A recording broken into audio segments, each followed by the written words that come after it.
Ra cho Thanh gọi kìa, ra đây. Em cho mẹ coi cái bình coi.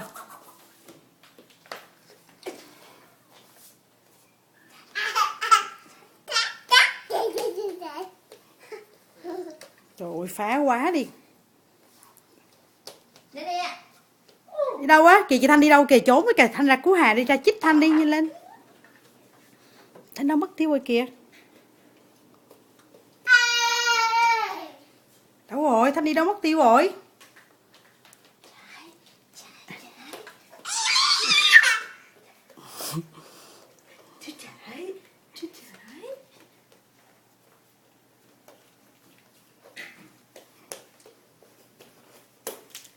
Hà.